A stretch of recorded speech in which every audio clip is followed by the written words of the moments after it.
Hello everybody and welcome to the first Eng-Tu podcast. My name is Matt and I'm an English teacher from the UK, and this is something I've been planning for a really long time. For many different reasons it hasn't happened until this time, but I'm really excited to get into it with you guys today. I'm going to keep this introduction really short because I've recorded this 5 million times and I never really know what is the best way to start it. So let's keep it short, and I'm going to tell you about the plan for the first podcast today and what we're going to be discussing. So I'm going to start by giving you a quick introduction to myself. So I'm going to tell you who I am. I don't really like talking about myself, so we'll keep that part quite short, but I hope you guys can get to know me much better in the future. And one of the big motivations of doing this podcast is for me to get to know more of you guys around the world as well. After that, I will talk a little bit about the podcast, so who it's suitable for, what we'll be talking about, how it's going to work, and also what the motivations and goals are for starting this podcast. And then after all of that is out of the way, we will get into the first podcast, the first topic that we'll be discussing. Okay, right, here comes the introduction then. So a little bit about me. As I mentioned before, my name is Matt and I'm an English teacher from Nottingham in the UK.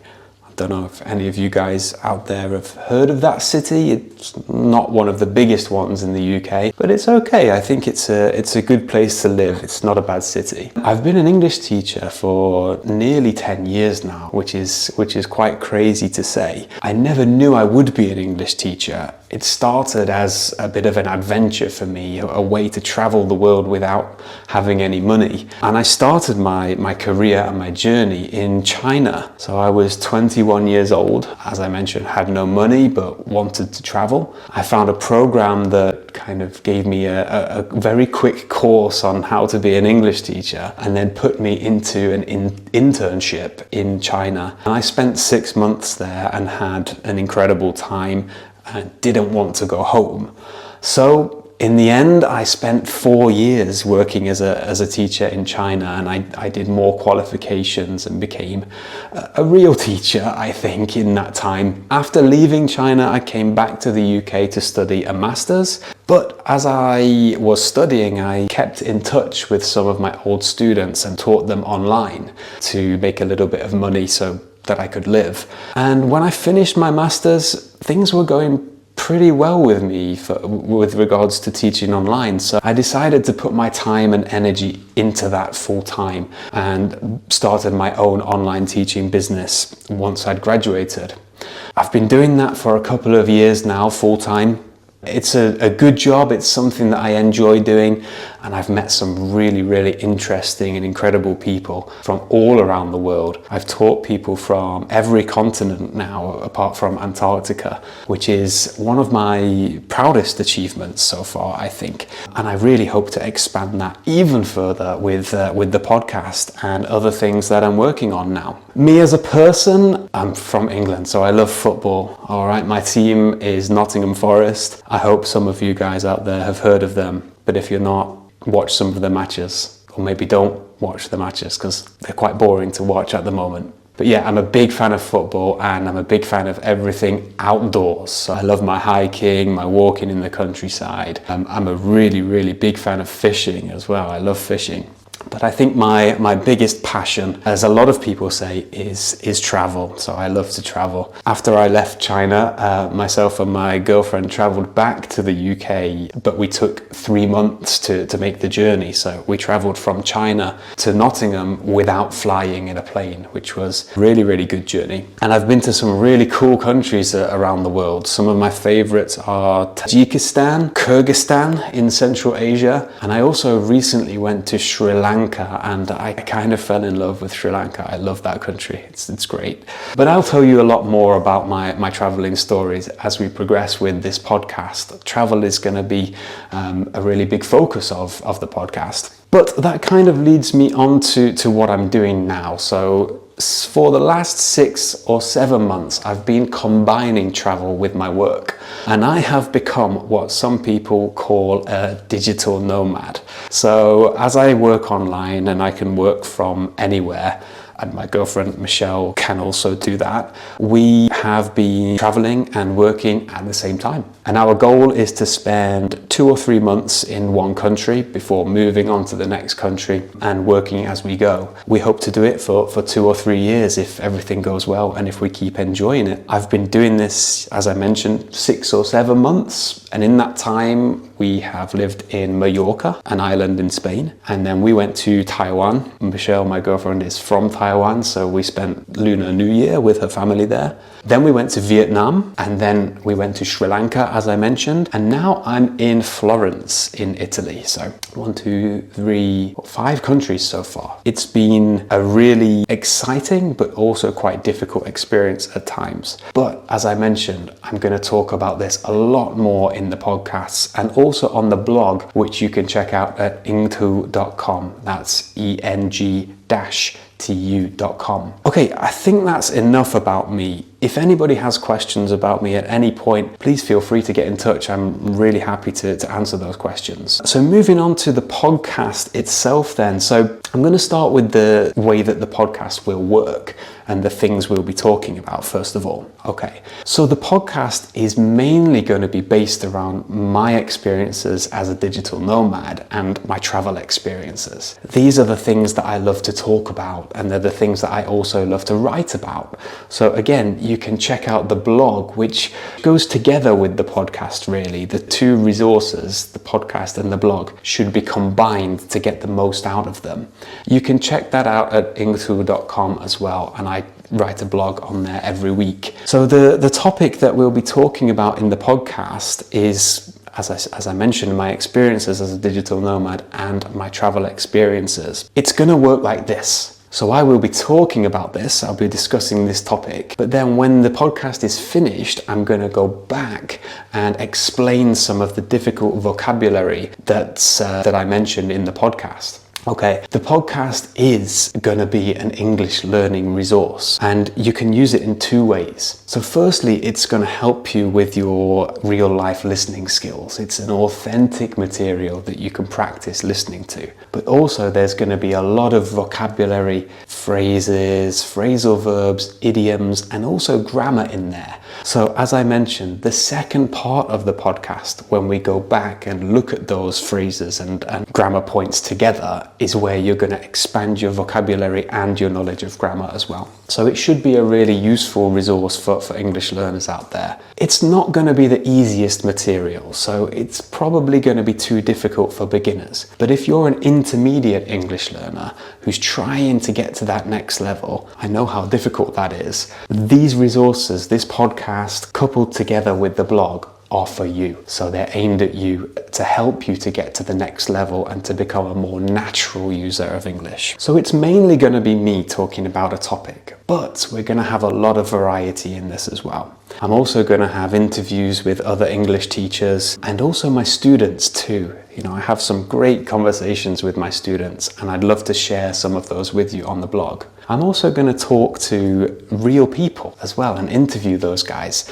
We're going to be talking about things that I love to talk about, so travel, but also, you know, maybe some philosophical points as well. So points about, I might speak to people who like to live their life in a slightly different way, and I'd love to share their stories with you. But the focus is always going to be on improving our English. So after all of the discussions that we have on the podcast, I will be going back into the recording to explain the vocabulary and the grammar to you. I hope that's clear, guys. And again, if not, feel free to give me a message or give the podcast a try and it should become clearer. Finally, then, I want to talk about the motivations for doing this podcast. Why are we doing it now? Firstly, It is to help you improve your English. And the plan for this podcast is based on my experience as an English teacher and my experience as a language learner as well. So I've used podcasts to improve my Chinese. I think I forgot to mention to you guys, I've been learning Chinese for a very long time. So podcasts have been a really useful resource for me. So I have planned this podcast around that experience. And I think going from the intermediate level to the advanced level or to a native speaker level is really, really difficult, and it can be difficult to find authentic materials that also have some explanation. So this is what I'm hoping to provide with the podcast. Okay, but it's not only for improving our English. Beyond that, I want to share some of the amazing stories that I have from my own travels, but also from the people that I speak to every day in my classes. As I mentioned, I have some brilliant conversations and I learn so much about different countries when I speak to my students. And I really want to share those stories with more people around the world. It's a brilliant thing to be able to learn about life in a different country. And I hope I can share that with more people. And thirdly, it's also to talk about, as I mentioned, the things that I like to talk about, living life in a slightly different way. You know, these are difficult times for a lot of people. And I think people are now starting to think about how, traditional lifestyles might not be working for them. So I'd like to share other people's experiences of the lives that they live, and again, share them with people around the world to learn from. Okay guys, that I think is everything for now. So let's give this a try then. It's time to talk about the first topic. The first topic that we're going to discuss is becoming a digital nomad. So I'm going to tell a little bit about how I decided to follow this lifestyle and what happened in the planning process. So if we're ready, it's time to begin. Okay, so before I get into this topic then, I'd like to give you a little question. So as you're listening to the recording, think about this question and try to answer it. So the question is, what were my reasons for becoming a digital nomad? Okay, what were my reasons for becoming a digital nomad? Okay, and if we're ready, let's go. So it was about 2:30 on a cold, rainy January day in Nottingham. I was about 2/3 through my workday and I was feeling typically sluggish after my bland lunch of eggs on toast that I rushed to prepare in my 1-hour lunch break. I looked out of my office window and I saw the leafless tree branches and the grey sky, and I sighed. It was getting dark already. The only exciting part of the winter, Christmas, was already gone. I couldn't remember the last time that I saw the sun. And I thought to myself, why am I doing this? And then I thought about it a little bit more seriously. I thought, really, why are you doing this? You work online, you could be doing this job from anywhere. So fast forward to now, and here I am in Florence, and this is my, I keep forgetting, this is my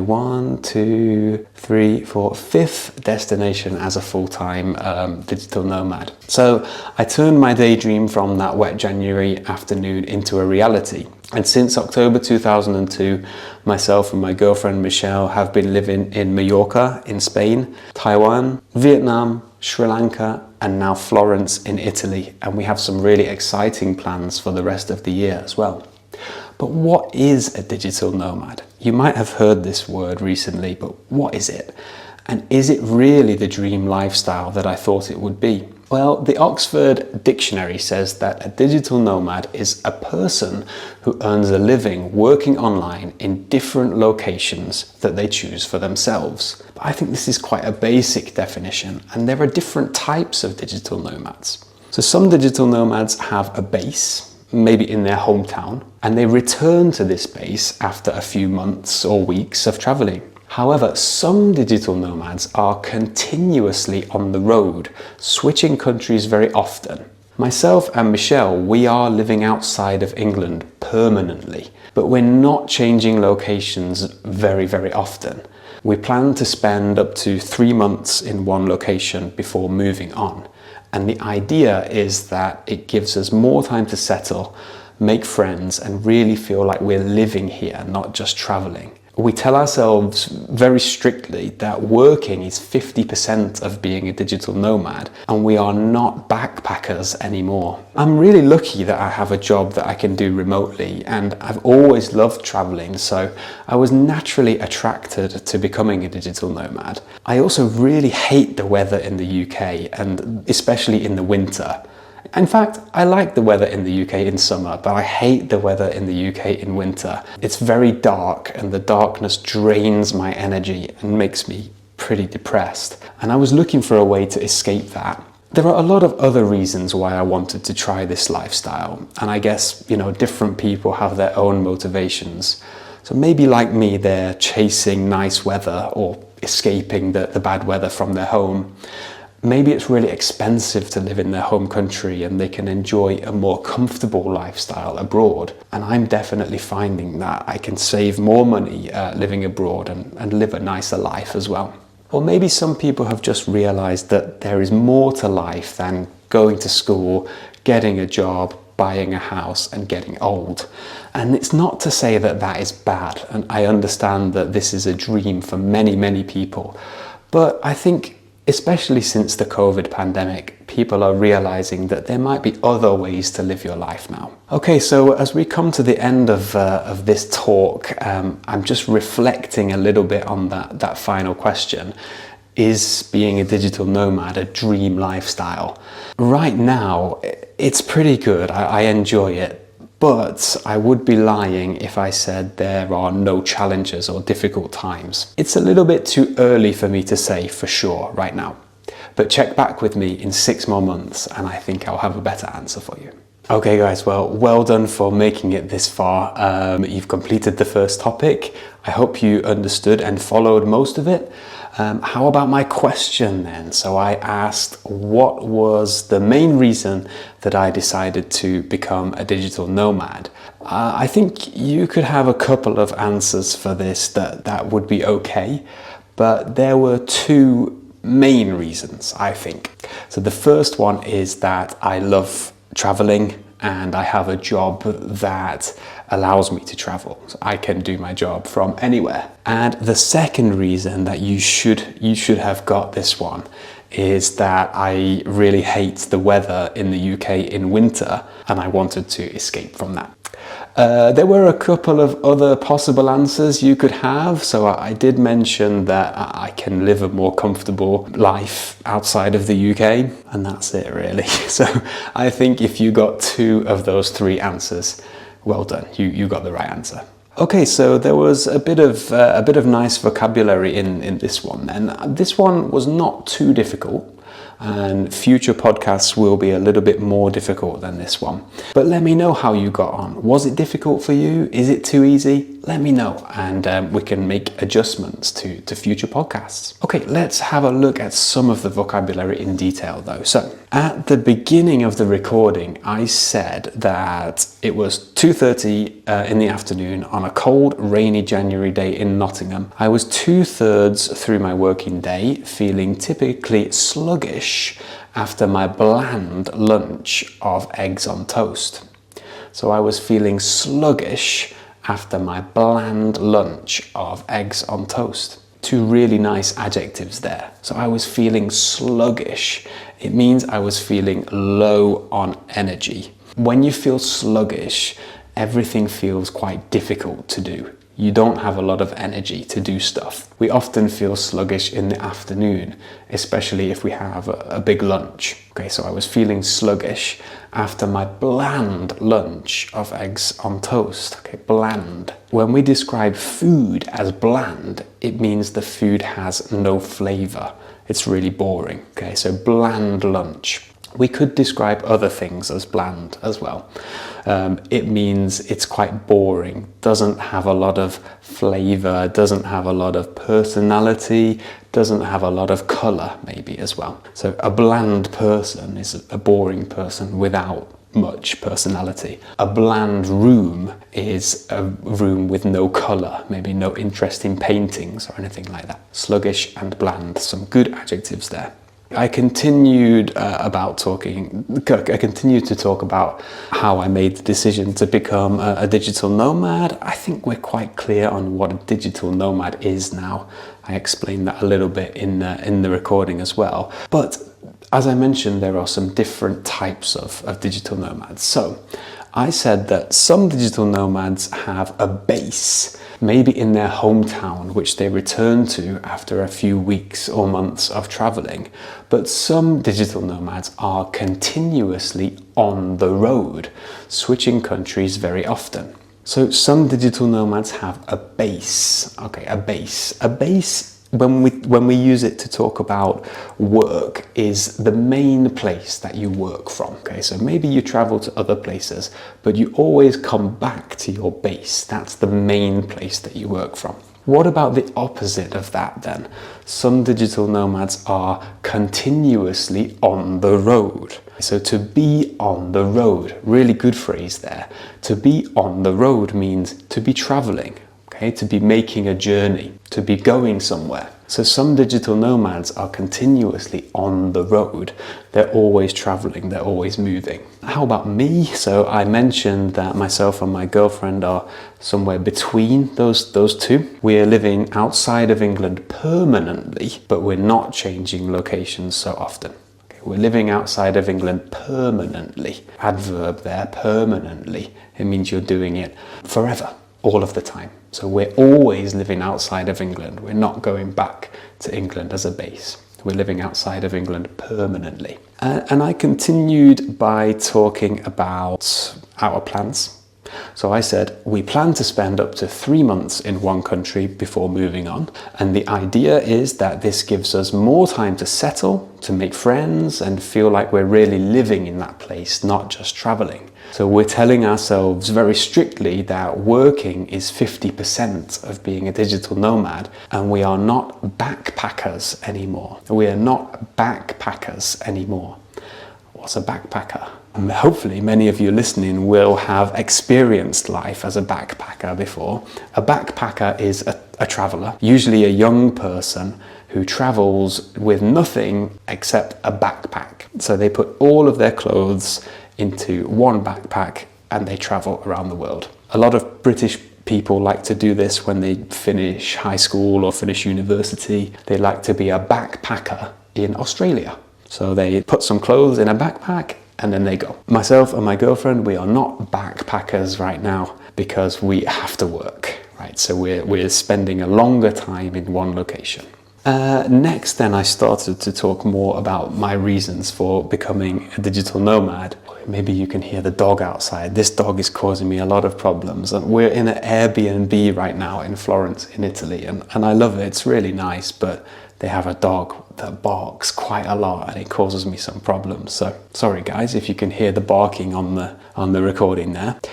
Right, I was talking about the real reasons that I became a digital nomad. So I said, I'm lucky that I have a job I can do remotely, and I've always loved traveling. So I was naturally attracted to becoming a digital nomad. I also really hate the winter in the UK. The darkness drains my energy and makes me pretty depressed. And I was looking for a way to escape that. Okay, so the darkness in the UK drains my energy. It drains my energy. Okay, when you drain something, you make it go away, usually over some time. So it's not really quickly. It's not like this. It goes away over some time. So the darkness drains my energy. It makes my energy slowly disappear. When we cook pasta, for example, cook something in water, when the pasta is cooked, we have to drain the water away, all right? Maybe on our laptop, if we have too many apps open, or we try to play a very big video game on our laptop, it will drain the energy from our laptop. So we often use the word drain with energy and water. So the winter in the UK, the darkness drains my energy and it makes me pretty depressed. I think a lot of people will know the meaning of depressed. It's a mental condition in which you feel very, very negative, very, very sad. So I mentioned that those were the two motivations for me to become a digital nomad. My love for traveling and my ability to do my job anywhere, and my hatred of the weather in the UK. Okay, guys, I think that is most of the difficult vocabulary in this recording. As I mentioned, this one is not too difficult, so be prepared for more of a challenge later. Right, I've really enjoyed recording that today, and I hope you've enjoyed listening to that as well. Remember that this podcast goes together with one of the blog lessons on the website. So you can visit engtu.com, tu.com, access the blog lesson, look for blog 001, Becoming a Digital Nomad, and you can practice your reading skills with this as well. If you book a lesson on the website and become a member, you can also unlock, so there's the dog again, maybe you can hear that. If you book a lesson on the website, and this dog is crazy. If you book a lesson on the website and become a member, you can also unlock members only material, which you can use to review the vocabulary and review the phrases in the article and the podcast in more detail, so you can learn them much better. Okay guys, it's time for me to go. This dog is driving me crazy right now, so I hope you've enjoyed that. I hope the dog isn't too annoying for you, and I will see you next time. Thank you for listening.